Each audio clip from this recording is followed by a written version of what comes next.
জাতীয় শৈক্ষিক অনুসন্ধান এবং প্রশিক্ষণ পরিষদ দ্বারা প্রস্তুত অনুষ্ঠান দিদা বাড়ির গাড়ি ভ্রমণ।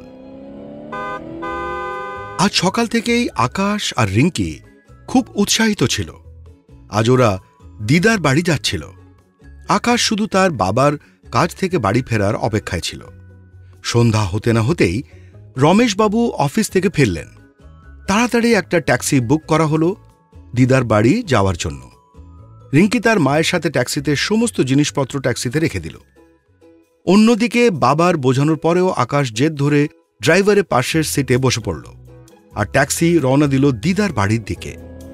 গাড়িটা বাড়ি থেকে একটু দূরে পৌঁছলে রিঙ্কি দেখে আকাশ ও ড্রাইভার দুজনেই সিট বেল্ট বাঁধেনি। আকাশ, তোমার সিট বেল্ট বাঁধা উচিত। আমি জানি, হাইওয়েতে পৌঁছলে বেঁধে নেব। আঙ্কেল, আপনারও তো গাড়ি চালানোর সময় সিট বেল্ট বাঁধা উচিত। ড্রাইভার রিঙ্কির কথা এড়িয়ে গেল। তখনই গাড়ির সাইড মিররের দিকে রিঙ্কির চোখ গেল। আঙ্কেল, এই ভাঙা মিররের ভেতর থেকে পেছনে আসা যানবাহন কি করে দেখবেন? আমি অনেক বছর ধরে গাড়ি চালাচ্ছি, আমার আয়নার কোনো প্রয়োজন নেই।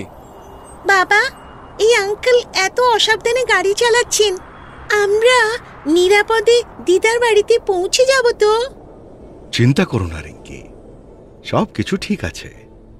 এখন গাড়ি হাইওয়েতে পৌঁছে গেছিল। আকাশ তখন সিট বেল্ট বাঁধেনি।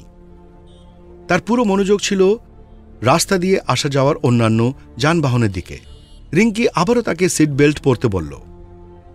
আকাশ বিরক্ত হয়ে তার সিট বেল্টটা বেঁধে ফেলল, কিন্তু ঢিলে করে হাত দিয়ে চেপে ধরে আবার গাড়ি আসা যাওয়া দেখতে লাগল। ড্রাইভার সারাটা পথ বেপরোয়াভাবে গাড়ি চালাচ্ছিল। কখনো ফোনে কথা বলছিল, আবার কখনো চলন্ত গাড়ির জানলা খুলে রাস্তায় থুতু ফেলছিল। রমেশবাবু তার দায়িত্ব জ্ঞানহীন আচরণে বিরক্ত হয়ে গেছিলেন। শুনছেন, সামনের রাস্তাটা সরু, সাবধানে এবং ধীরে ধীরে গাড়ি চালান।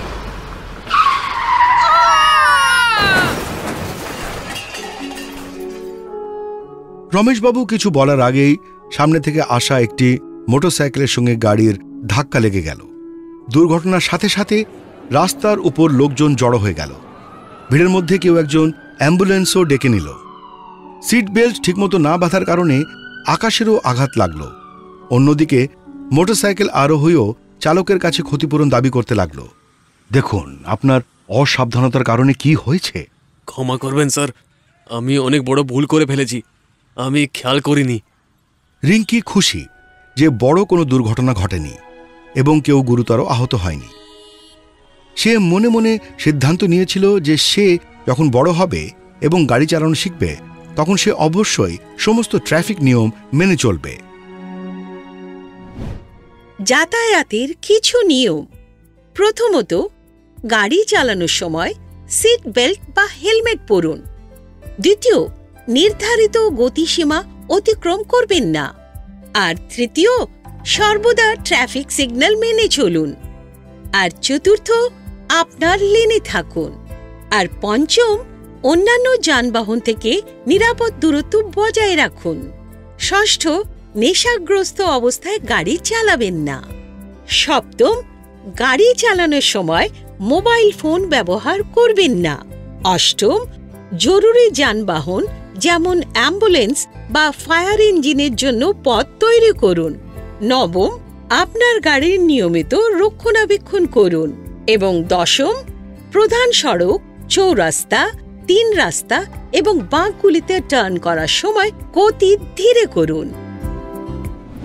এখনই আপনারা শুনছিলেন জাতীয় শৈক্ষিক অনুসন্ধান এবং পরিষদ দ্বারা প্রস্তুত অনুষ্ঠান দিদা বাড়ির গাড়ি ভ্রমণ। ক্ল্যাপার এন্টারটেনমেন্ট দ্বারা অনুবাদ এবং রেকর্ডিং সহযোগিতা। Programme coordinator professor Usha Sharma. Academic support यचना गुप्ता।